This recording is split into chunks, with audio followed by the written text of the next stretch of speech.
जय हिंद दोस्तों। Neeraj learning zone पे आप सभी का स्वागत है। आइए दोस्तों, पिछली सीरीज की तरह इसमें भी हम लोग बिहार दरोगा के प्रीवियस ईयर क्वेश्चन करने वाले हैं, जो किसी भी एक दिवसीय एग्जाम के लिए बहुत ही महत्वपूर्ण होगा। चलिए पहला क्वेश्चन देखते हैं। प्रायद्वीपीय पठार की सबसे ऊंची चोटी कौन सी है? अनाईमुदी, दोदा बेटा, महेंद्रगिरी, उदयगिरी, मलम। दोस्तों इसका सही आंसर होगा अनाईमुदी। दोस्तों अनाईमुदी से याद रखिए, इसकी ऊंचाई होता है 2900 सॉरी दोस्तों 2695 मीटर। ये दोदा बेटा है जो दोस्तों ये नीलगिरी की सबसे ऊंची चोटी है। नीलगिरी की सबसे ऊंची चोटी है। चलिए अगला क्वेश्चन देखते हैं। मोती प्राप्त करने के लिए संवर्धन किया जाता है कोरल का, प्रॉन यानी झींगा का, डेंटियम का या ऑयस्टर का। तो दोस्तों मोती प्राप्त करने के लिए संवर्धन किया जाता है ऑयस्टर का। चलिए इससे रिलेटेड कुछ और पॉइंट देखते हैं। मोती प्राप्त करने के लिए ऑयस्टर का संवर्धन किया जाता है। ऑयस्टर की दृष्टि से मन्नार की खाड़ी, कच्छ की खाड़ी एवं सौराष्ट्र की समुद्री किनारा महत्वपूर्ण है। इससे मोती प्राप्त किया जाता है, इसको ध्यान में रखिएगा। चलिए अगला क्वेश्चन देखते हैं। मनुष्य नेत्र में पुतली के आकार का नियंत्रण कौन करता है? परितारिका, कॉर्निया, रेटिना, लेंस। दोस्तों इसका सही आंसर होगा परितारिका। चलिए इससे रिलेटेड कुछ और पॉइंट देखते हैं। मानव नेत्र एक कैमरे की भांति कार्य करता है। इसका लेंस निकाय एक प्रकाश सुग्राही पर्दे जिसे रेटिना या दृष्टि पटल कहते हैं पर प्रतिबिंब बनाता है। प्रकाश एक पतली झिल्ली से होकर नेत्र में प्रवेश करता है। इस झिल्ली को कॉर्निया या स्वच्छ मंडल, इसको भी याद रखिएगा, कहीं कहीं कॉर्निया के जगह पर स्वच्छ मंडल भी देता है। रेटिना में शंकु के आकार की कोशिका रंगों के अनुरूप प्रतिक्रिया करती है। दोस्तों अगर आंख में रंग से रिलेटेड कोई भी बात आए तो आपको क्या मानना है? शंकु, रेटिना में शंकु के आकार का शंकु कोशिका मारना है। और इन्हीं से हम रंग का आभास करते हैं। क्षण कोशिकाओं जो प्रकाश की तीव्रता के प्रति संवेदनशील होती है। प्रकाश से रिलेटेड अगर कोई बात आए तो इसमें क्षण कोशिका मारना है। हम अपनी आंखों के रेटिना में क्षण कोशिकाओं की उपस्थिति के कारण एक अंधेरे कमरे में या रात के अंधेरे में चीजों को देख सकते हैं। इसको भी याद रखिएगा, बहुत सारे एग्जाम में ये सब क्वेश्चन आता है। अगला क्वेश्चन देखते हैं। अधिक अपर्तनांक वाला माध्यम है दूसरे माध्यम की अपेक्षा प्रकाशीय सघन, दूसरे माध्यम की अपेक्षा प्रकाशीय विरल, द्रव्यमान घनत्व दूसरे माध्यम के बराबर होता है। का प्रकाश का द्रव्यमान प्रकाशीय घनत्व दूसरे माध्यम के बराबर होता है। दोस्तों इसका सही आंसर है दूसरे माध्यम की अपेक्षा प्रकाशीय सघन। इससे कुछ और पॉइंट है संबंधित। माध्यमों की तुलना करते समय अधिक अपर्तनांक वाला माध्यम दूसरे की अपेक्षा प्रकाशीय सघन है। दूसरा कम अपर्तनांक वाला माध्यम प्रकाशीय विरल माध्यम है। अगला पॉइंट, अगला क्वेश्चन।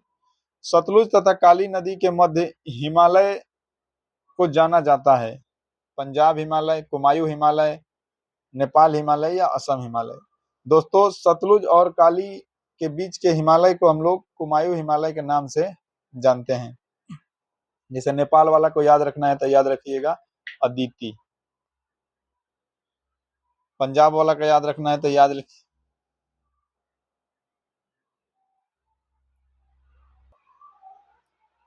असम हिमालय को याद रखने के लिए ट्रिक है अदिति। अ से असम, दी से दिहांग, ती से तीस्ता। तो तीस्ता और दिहांग नदी के बीच में असम हिमालय आता है। इसी से रिलेटेड यहाँ पे दिया गया है पॉइंट, देखिए। इसमें याद रखना है दोस्तों कि इसमें सबसे जिसका लंबाई अधिक होता है ये याद रखिएगा नेपाल 800, जो काली और तीस्ता नदी के बीच में आता है। सबसे छोटा होता है 320 कुमायूं, जो सतलज और काली के बीच में आता है। असम, जैसे मैंने ट्रिक बताया था कि अदिति, तो इसका असम का अ ले लिए, इसका ती ले लिए, इसका दी ले लिए, तो अदिति बन गया। उसी तरह पंजाब हिमालय सिंधु और सतलज के बीच आता है। अगला क्वेश्चन देखते हैं। सरकार द्वारा अवरोधों अथवा प्रतिरोधों को हटाना कहलाता है वैश्वीकरण, निजीकरण, राष्ट्रीयकरण, उदारीकरण। इसका सही आंसर है उदारीकरण। चलिए इससे रिलेटेड कुछ और पॉइंट देखते हैं। निजीकरण का मतलब क्या होता है? सार्वजनिक क्षेत्र में पूंजी या प्रबंधन या दोनों में निजी क्षेत्रों की भागीदारी बढ़ाना अथवा उन्हें निजी क्षेत्र को सौंप देना ही निजीकरण कहलाता है। वैश्वीकरण का मतलब होता है किसी अर्थव्यवस्था को विश्व अर्थव्यवस्था से जोड़ने की क्रिया को वैश्वीकरण कहते हैं। अगला क्वेश्चन देखते हैं। 1809 में फारसी में गिफ्ट ऑफ मोनोथिस्ट किसने लिखी थी? दयानंद सरस्वती, केशव चंद्र सेन, राम मोहन राय, ईश्वर चंद्र विद्यासागर। दोस्तों इसका आंसर होगा राजा राम मोहन राय। इसमें यह भी याद रखिएगा दोस्तों कि ये किस भाषा में लिखा गया है। तो ये फारसी भाषा में लिखा गया और किसने लिखा है? राजा राम मोहन राय ने। इसे ये भी याद रखिएगा, इसे तोहफत उल मुआहिदीन भी कहते हैं। अगला क्वेश्चन देखते हैं। निम्नलिखित में से कौन सी ताप विद्युत परियोजना महाराष्ट्र में स्थित नहीं है? तड़ोड़ा, चंद्रपुर, कहलगांव, ट्राम्बे। दोस्तों इसका सही आंसर होगा कहलगांव, क्योंकि कहलगांव बिहार में है। कहलगांव कहाँ है?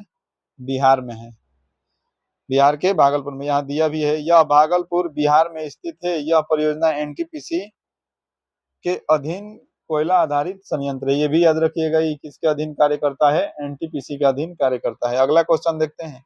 किसी वस्तु का चंद्रमा पर भार पृथ्वी पर उसके भार का डैश होता है? आधा होता है, एक तिहाई होता है, एक चौथाई होता है, या एक छठवां भाग होता है?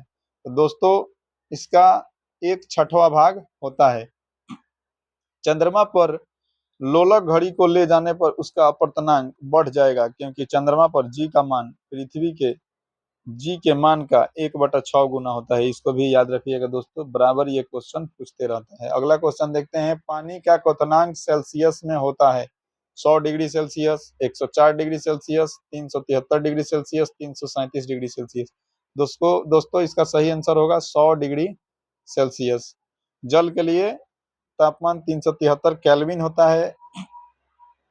100 डिग्री सेल्सियस बराबर 373 केल्विन कह सकते हैं। चलिए अगला क्वेश्चन देखते हैं। थैंक यू दोस्तों, आप लोग चैनल को लाइक, सब्सक्राइब और शेयर कीजिए।